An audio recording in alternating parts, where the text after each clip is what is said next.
Hello guys, আসসালামু আলাইকুম। সবাই কেমন আছেন? আশা করি সবাই ভালো আছেন। আজ রান্না করব ব্রয়লার মুরগি, তাও আবার 5 কেজি ওজনের। খুব বড়, এটা হচ্ছে আমাদের বাড়ির পালা ব্রয়লার মুরগি। তো আজ রান্না করবে আমার আম্মু। তো পুরোটা ভিডিও জুড়ে সবাই সাথে থাকবেন, সম্পূর্ণ ভিডিও দেখার অনুরোধ রইল। আর কিভাবে রান্না করলো সেটাও দেখবেন। আর যদি ভিডিওটা ভালো লেগে থাকে চ্যানেলটা সাবস্ক্রাইব করে লাইক দিয়ে পাশে থাকবেন। তো চলুন কথা না বাড়িয়ে শুরু করা যাক। তো মাংসটা প্রথমে কেটে সুন্দর করে ধুয়ে নিয়েছি। একটা পাতিল দিল, তেল দিল, সেখানে পেঁয়াজ দিল, তারপরে জিরে, শুকনো ঝাল, গরম মশলা, এলাচ, জয়ফল, রসুন বাটা, আদা বাটা, সব রকম মশলা বাটা দিয়ে পরিমাণ মতো লবণ, হলুদ দেওয়া হলে তারপরে দিল টক দই। টক দইটা দিলে মাংসের স্বাদটা বেশি ভালো লাগে, এই জন্য মাংসে টক দই দিল। দিয়ে মাংসটা দিয়ে দিল।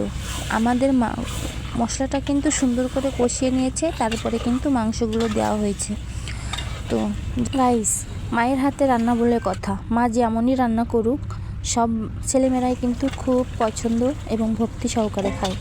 তো আপনারা কে কে মায়ের হাতে রান্না পছন্দ করেন সবাই কমেন্টে জানাবেন। মাংসটা কিন্তু খুব সুন্দর করে কষানো হয়েছে অনেকটা সময় নিয়ে, আলু মাংস দিয়ে। তো এবারে ঝোলের পানিটা দেওয়া হবে, দিয়ে দিচ্ছে।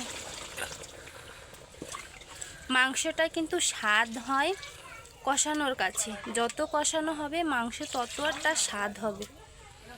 আরও আমার আম্মু রান্না করছে, আম্মু খুব ভালো কিন্তু মাংস রান্না করতে পারে, অনেক মজা করে খাই আমরা সবাই।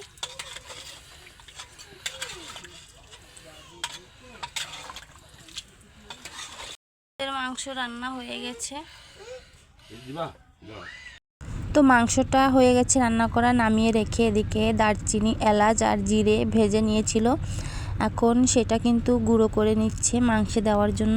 তো এই যে গুঁড়ো হয়ে গেছে, এখন মাংসের উপর থেকে দিয়ে দিচ্ছে, তাহলে খুব সুন্দর ঘ্রাণ হবে, খেতে অন্যরকম একটা স্বাদ আসবে, সেজন্যই মশলা গুঁড়োটা দিল। তো ভিডিওটা আপনাদের কাছে কেমন লাগলো সবাই কমেন্টে জানাবেন। তো সবাই ভালো থাকবেন, সুস্থ থাকবেন, আল্লাহ হাফেজ।